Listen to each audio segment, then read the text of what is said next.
Gostaria de agradecer o convite do Congresso Brasileiro de Ginecologia e Obstetrícia para participar dessa mesa que vai abordar temas relacionados à fertilidade. E nos foi determinado falar sobre a relação do hormônio antimileriano e a vitamina D7. Meu nome é Thiago Chalfun e eu e a Lívia Berardinelli somos médicos e fazemos mestrado em saúde materna e infantil na Universidade Federal Fluminense. Então eu gostaria, antes de começar, falar que nós não possuímos nenhum conflito de interesse, tá?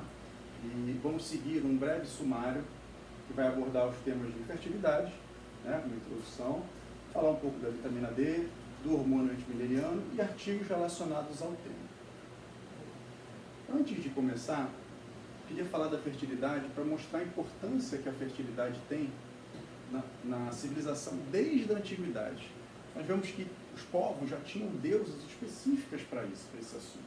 Tanto é a importância que isso vem tendo desde a antiguidade. Podemos olhar aqui, essa imagem mais colorida é a deusa Ísis, do Egito Antigo. Né? Já esse quadro, um quadro famoso de Sandro Botticelli, é Vênus na cultura romana, que é a mesma deusa dos gregos Afrodite. E aqui, para os nórdicos, Freia, são as deusas relacionadas à fertilidade. Atualmente, o que foi mudando com o passar do tempo? Nós vemos na civilização ocidental, eu estou colocando aqui o Brasil incluído na civilização ocidental, os dados do IBGE, que comparou dados da idade da primeira gestação no ano de 2007 com 2017. E o que a gente conseguiu ver nisso? A gente conseguiu ver que a primeira gestação está sendo cada vez mais tardia, pelo aumento que a gente viu após os 30 anos, principalmente, como eu destaquei aqui, em 35 a 39 anos, com 56% de aumento.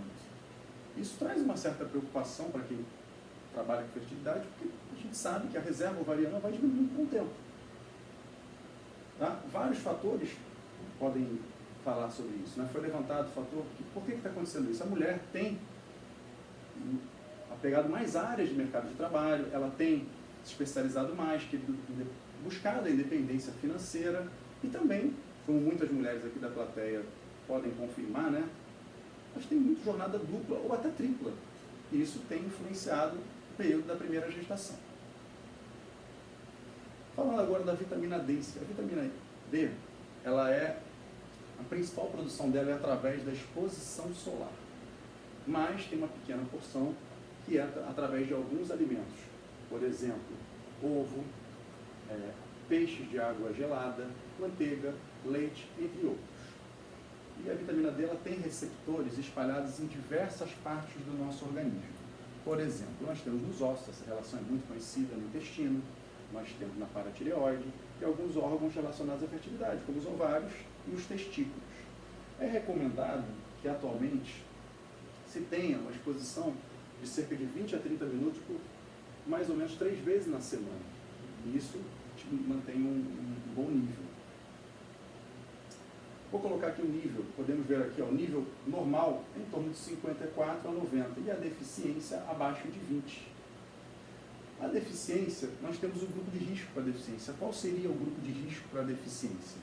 Nós temos raça negra, idosos, excesso de peso ou até obesidade e a exposição solar diminuída.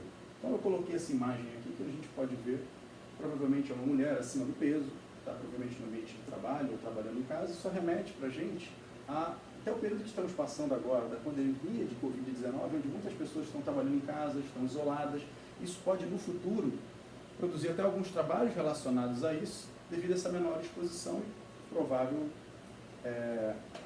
deficiência de vitamina D. A vitamina D também é associada a várias patologias relacionadas à ossificação, autoimunes, dor crônica inflamatórias, doenças neurológicas, vasculares, também alguns tipos de câncer. O câncer de mama é sabido a relação com a deficiência de vitamina D, tanto que a maioria das pessoas repõe vitamina D em quem tem câncer de mama. Inclusive, é uma reposição barata, a vitamina D hoje em dia é até barata. E, novamente, eu falo da sazonalidade, porque a vitamina D tem relação com a sazonalidade, principalmente em países com as estações mais bem definidas, no caso, mais distante do Equador, onde no inverno a exposição solar é menor, então a produção da vitamina D costuma ser menor e o oposto ocorre no verão. Agora o hormônio antimileriano, vou falar como AMH. Aqui nessa imagem a gente consegue ver duas áreas que ele vai atuar. Na primeira, inibindo o folículo primordial, e aqui inibindo a sensibilidade do folículo ao FSH. O FSH é um hormônio que também serve para acompanhar a fertilidade, mas ele tem uma oscilação maior, então o AMH, que é mais estável, acaba sendo um pouquinho melhor, né, para a fertilidade. O hormônio antimileriano é uma glicoproteína também, e temos alguns trabalhos aqui que ele serve muito para o quê? Marcador de reserva ovariana. Então, a gente consegue, através dos níveis, saber mais ou menos a reserva ovariana da mulher. Só que ele vê a quantidade nesses níveis, não a qualidade. Esse trabalho falou isso, ele frisou que a qualidade ele não consegue avaliar. Então, não quer dizer que a gestação, mesmo tendo um número adequado, que ela vai prosseguir. Então, aqui eu coloco para vocês os níveis que nós temos, apesar de existir um consenso, não existir um consenso na literatura, geralmente se busca isso aqui, ó, valores baixos entre 1,5, normal, 1,5 a 4. Então, aqui eu vou botar essa imagem, onde nós temos a falência ovariana precoce. Aqui, quando os índices estão abaixo de 1, é um sinal de má resposta. O que isso pode fazer para a pessoa de fertilização, especialista em fertilização? Aqui, ó, gostaria que todos olhassem essa imagem. O que vocês estão vendo? Eu vou dizer o que eu estou vendo. Eu estou vendo aqui, isso aqui é um especialista em fertilização. Ele está o quê? Olhando. Como que ele está olhando? Ele está observando através do ultrassom, através da dosagem da AMH, vendo a reserva ovariana, pelos índices. E por que essa cara de espanto? Não tem aumentado o nível de mulheres tido mais tarde? Então a reserva é menor. Ele, quando vê uma dosagem de AMH de 1 para baixo, ele fica assim, ó, chocado, porque ele sabe que ele vai ter que fazer uma estimulação com protocolos mais agressivos, porque senão a chance de concluir uma gravidez vai ser menor. Então, o ultrassom também serve, eu vou dar uma abordada só, ele tem desvantagens e vantagens em relação ao MH. Desvantagem porque ele tem que ser dosado nesse período, de 3 a 5 dias do ciclo menstrual. E ele tem a desvantagem de ser ultrassom. O ultrassom é um exame operador dependente. Mas qual a vantagem? É um exame muito mais barato do que a dosagem. E para que a gente faz o ultrassom? Também para acompanhar. Ele faz a contagem do tamanho, ele conta os folículos de 2 a 10 milímetros, ele avalia o tamanho, o volume. Então, ele serve para complementar. Dando continuidade, então, ao que o Thiago falou, eu vou falar de alguns estudos que tentaram correlacionar a vitamina D sérica com os níveis de hormônio antimileriano. Nesse estudo aqui, feito com a população da cidade de Dunedin, em Nova Zelândia, o que eles fizeram? Eles pegaram homens, mulheres e crianças de 5 a 6 anos, separaram em 2 grandes grupos. O grupo controle e o grupo que recebeu a suplementação da vitamina D. Eles acompanharam esses 2 grupos por 6 meses. O que eles perceberam? Nessa cidade, as estações do ano são bem marcadas. Então, no inverno, se tem um inverno rigoroso, e no verão é bem quente. A gente sabe que no inverno as pessoas tendem a sair menos de casa, consequentemente, recebem menos, tem menor exposição aos raios solares. Então, eles perceberam que no grupo controle houve uma diminuição em 18% da vitamina D sérica. E que no grupo que recebeu a vitamina D, que foi suplementado, não teve essa diminuição. Quer dizer, a suplementação foi capaz tanto de manter os níveis séricos da vitamina D, quanto também foi capaz de manter os níveis de hormônio antimileriano. Porém, o que foi questionado ainda? Como é que essa vitamina D atua? Ela atua de maneira direta ou ela atua de maneira indireta? Direta, aumentando os níveis do hormônio antimileriano, ou indiretamente, fazendo com que o folículo produza mais. O que esses autores fizeram? Separaram folículos in vitro desse macaco rhesus, tá? E separaram em 3 grandes grupos. O grupo controle, o grupo que recebeu uma baixa dosagem e um grupo que recebeu uma alta dosagem. O que eles perceberam? Que em todas as formas, tanto a forma, a suplementação com a baixa dosagem, quanto a suplementação com alta dosagem, foi capaz de exercer um efeito direto da foliculogênese, sugerindo que a reposição da vitamina D, que a própria vitamina D atua de forma direta na produção do hormônio antimileriano. Esse outro estudo aqui, feito pelo mesmo autor daquele outro estudo, o que ele fez? Ele suplementou altas doses de vitamina D em mulheres de 18 a 25 anos. E o que vocês podem perceber? Nesse gráfico aqui, em verde é o grupo controle e em azul o grupo da vitamina D, que recebeu a vitamina D, que no decorrer dos dias houve um aumento da vitamina D nessa população. Porém, o que gerou a surpresa? Que ele também conseguiu mostrar que além do aumento da vitamina D, a população que recebeu a suplementação também cursou com um aumento do hormônio antimileriano.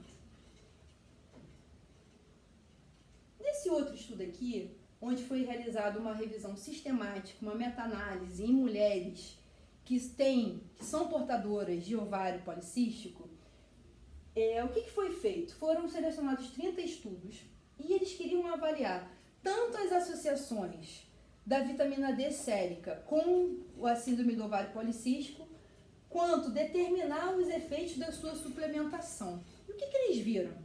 Eles viram que as mulheres que são portadoras de ovário policístico geralmente cursam com a deficiência de vitamina D.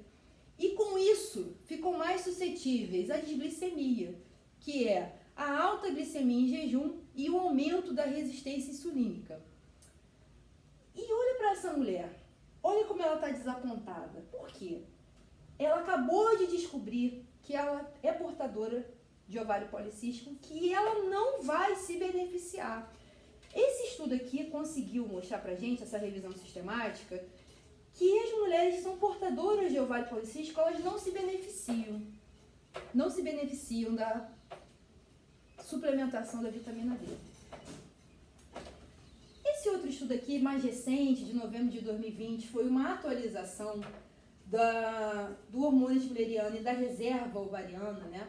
Que a gente sabe que o hormônio antimileriano é um guia. Muitas vezes ele funciona como o nosso guia para indicar qual é a melhor forma de tratar, qual é a quantidade de hormônio que essa mulher que quer engravidar, que ela vai receber. Então, essa atualização apontou dois grandes problemas para a gente. O primeiro problema é a diferença que existem nas formas de se medir o hormônio antimileriano. Existem diversos ensaios, tanto os ensaios manuais como automatizados. E como vocês podem reparar, existem diferentes limites de detecção. Ou seja, como é que você quer comparar resultados se você mede de maneira diferente? Esse é um grande problema que existem hoje nos estudos, né? Alguns estudos usam o método ELISA, outros estudos usam o Beckman-Coulter. Então, existe dificuldade de se comparar o resultado.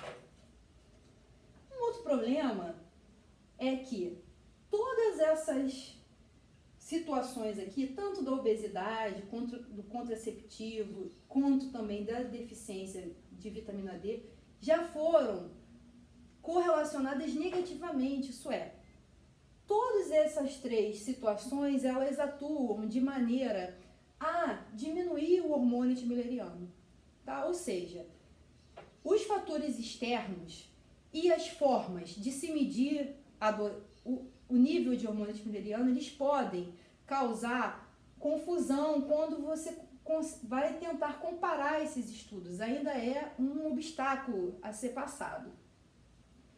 Esse último estudo aqui é uma revisão sistemática, uma meta-análise que foi feita para avaliar, então, a relação da vitamina D com o hormônio antimileriano. O que eles fizeram? Eles selecionaram 24 estudos, 18 observacionais e 6 de intervenção.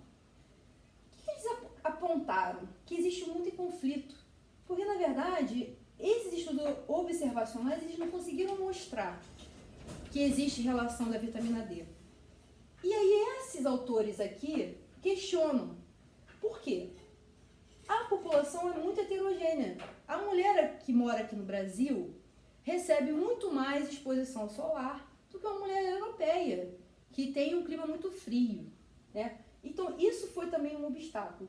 Porém, nesses 6 estudos aqui de intervenção, o que eles conseguiram?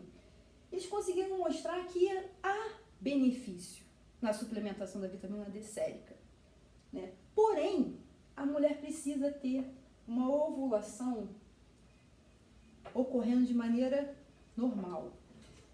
No caso, por exemplo, das mulheres do ovário policístico, eles conseguiram mostrar que não há, mais uma vez, que não há relação, que a suplementação de vitamina D sérica, ela não consegue aumentar o nível de hormônio antimileriano. E o grande questionamento dessa meta-análise que foi feita é: de que maneira que essa vitamina D atua? Ela atua gerando, ela é um reflexo da mudança local da foliculogênese ou ela é uma verdadeira alteração da reserva ovariana? Isso ainda é um questionamento, isso a gente precisa que a população científica produza mais trabalhos com uma população homogênea, de maneira a medir, utilizando os mesmos ensaios. Se for ensaio automatizado, que todas as mulheres sejam, que o hormônio antimileriano dessas mulheres seja medido através do mesmo ensaio, como eu mostrei anteriormente. O que a gente sabe hoje? O que está bem definido? Que a vitamina D é um suplemento seguro, é um suplemento barato e muito utilizado para nós que trabalhamos com a reprodução humana. Por quê? Já está bem descrito o aumento da taxa de gravidez, a diminuição de complicações e a diminuição de abortamento, né? Ou seja, isso está bem descrito, mas a gente ainda precisa saber de que maneira que isso ocorre, tá bom? Era isso que eu queria falar para vocês, eu gostaria de agradecer a atenção, muito obrigada.